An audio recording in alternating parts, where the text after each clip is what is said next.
Article 38 of the Statute of International Court of Justice, or ICJ. This Article 38 lists the traditional sources of public international law, the actual legal materials that the ICJ has to apply to international disputes.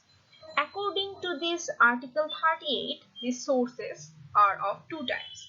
The primary sources that are represented by the International Convention, International Custom, and General Principles of Law, and the subsidiary sources that are represented by the decision of courts and the opinion of legal scholars.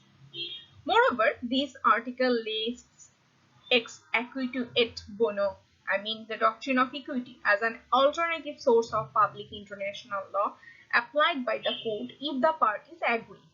However, in addition to these traditional sources, there are contemporary sources such as Act of the International Organizations.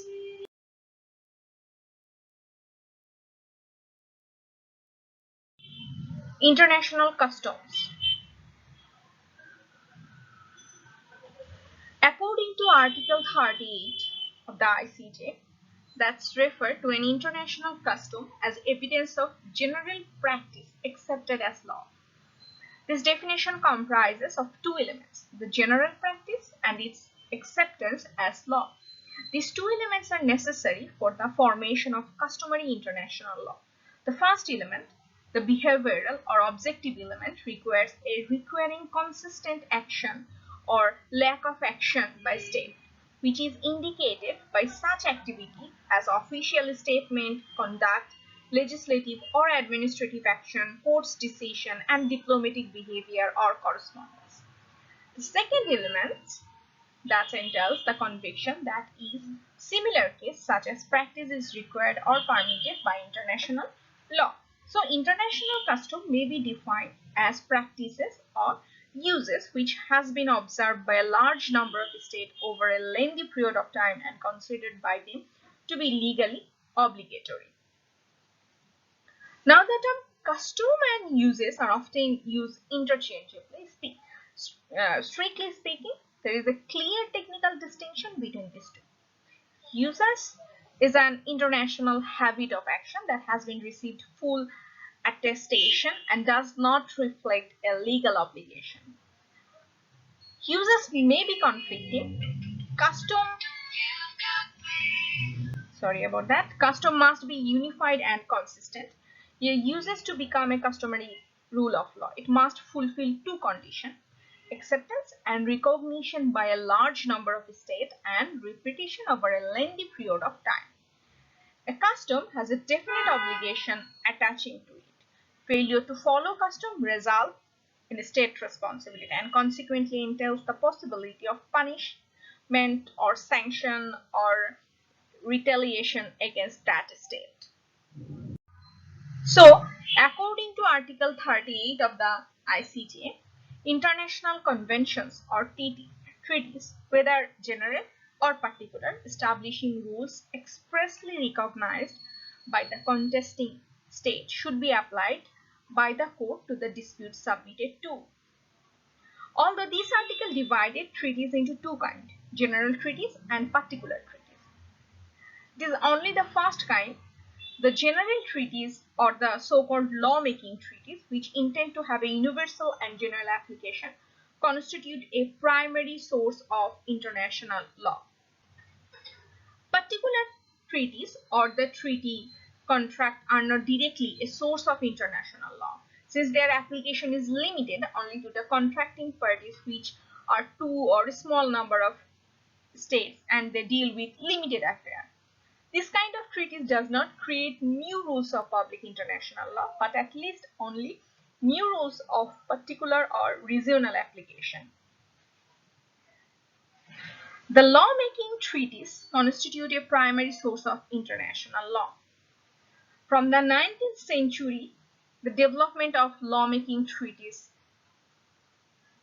has been rapidly growing. The rapid expansion of this kind of treaties has been due to the inadequacy of custom in meeting the urgent demand arose from the changes which has been transformed the whole structure of the international law. So, with the process of creating law through custom treaty are a more modern, more deliberate, speedy method. They are of growing importance of international law. Their role in the formation of new rules of international law increases day after day. Today, lawmaking treaties are considered the most important primary source of public international law. There is no agreement on what the term general principle of law means. Some say it means general principle of international law, others say it means general principle of national law. Actually, there is no reason why it should not mean both. The greater expansion in the meaning of this term, the greater chance of finding rules to fill the gaps in treaty law and customary law. Indeed, international tribunal had applied general principle of law in both sense for many years before the Parliament Court of International Justice was established in 1920. There are various opinions as to the origin of general principle of law. Some regard them as being originated from natural law, and some regard them as being originated from positive law. But the meaning of the term general principle of law and the origin of the principle, this principle are considered to be the foundation of any legal system, including international law. Actually, there is an agreement that the general principle of law do constitute a separate source of international law. Example of general principle of law are the principle of consent, equality, administration of justice, good faith, reciprocity, forbidding abuse of right, and obviously res judicata. The provision of Article 59 of the Statute of ICJ is understood to mean that the court is not obliged to follow previous decision. So, Article 59 ascertains the doctrine of precedent does not exist in international law. This is still that the decision of the international court are quoted as administrative decision, and international court have always striven to follow their previous decision to insert certainty and uniformity within their judicial process, or at least they have had to take previous decision into account. The judges of the ICJ sometimes does a little more than merely determine a law. He may establish a law. This has occurred in many instances. In many famous cases like Anglo-Nigerian fisheries case in 1951, which stated the criteria for recognition of basal line from which to measure the territorial sea. Like PCIJ during its existence gave a large number of decision and advisory opinion on the matter of international concern for developing the international law. So the judicial decision refers by Article 38 also encompasses decision of International Arbitral Court and the decision of National Court. These decisions have been playing a role in the development of international law. So there has been many international arbitral tribunals such as Permanent Court of Arbitration and the various mixed claim tribunal, including British America Mixed Claim Tribunal and the Iran US Claim Tribunal. Although these tribunals differ from international court in some ways, many of their decisions have been extremely significant in the development of international law.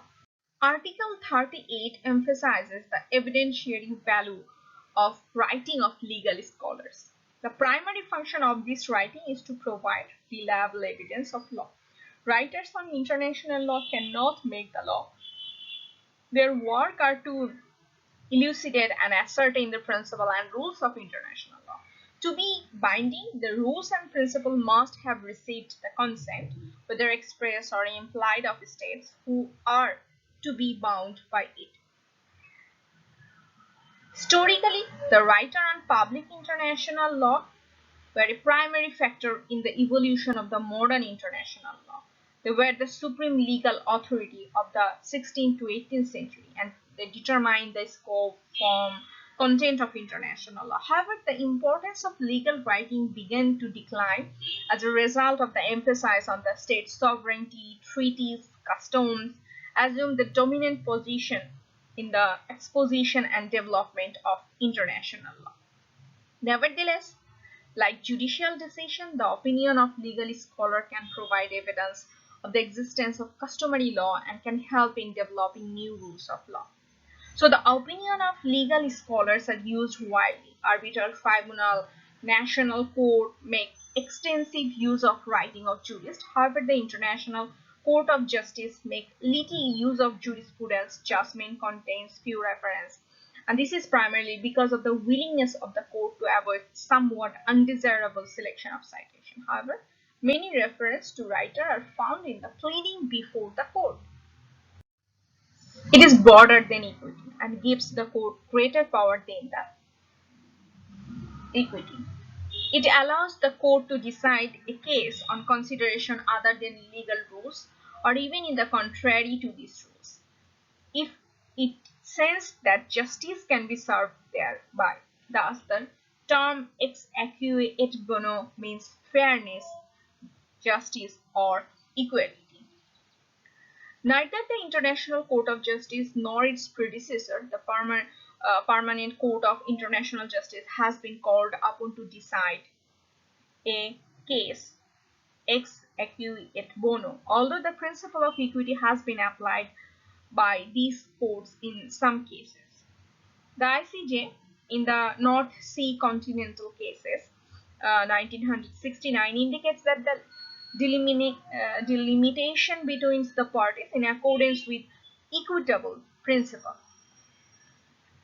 and the Permanent Court of International Justice in the diversion of water from the Meuse River case in 1937 applied the principle of equity after considering them as a part of the international law, which it should apply.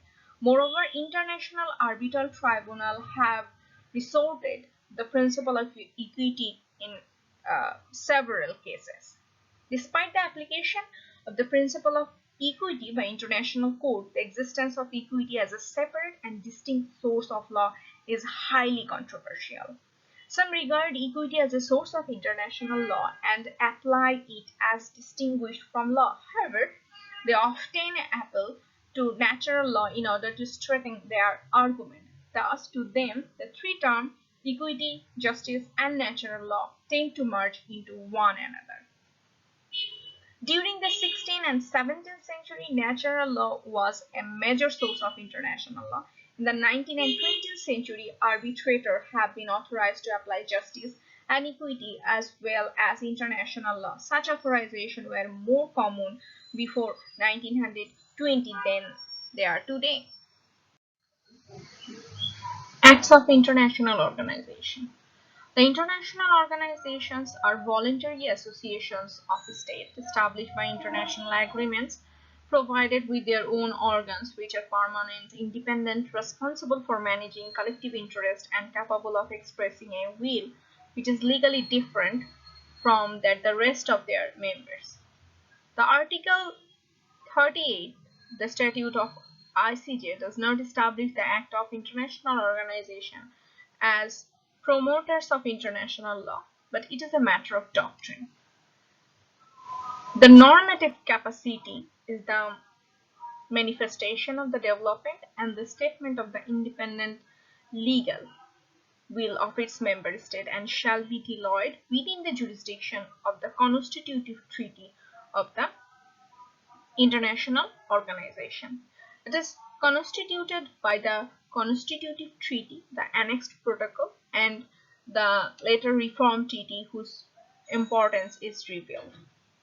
And its secondary law is constituted by the Act of International Organization. It is a secondary law by which the organization may develop applicable norm of international law.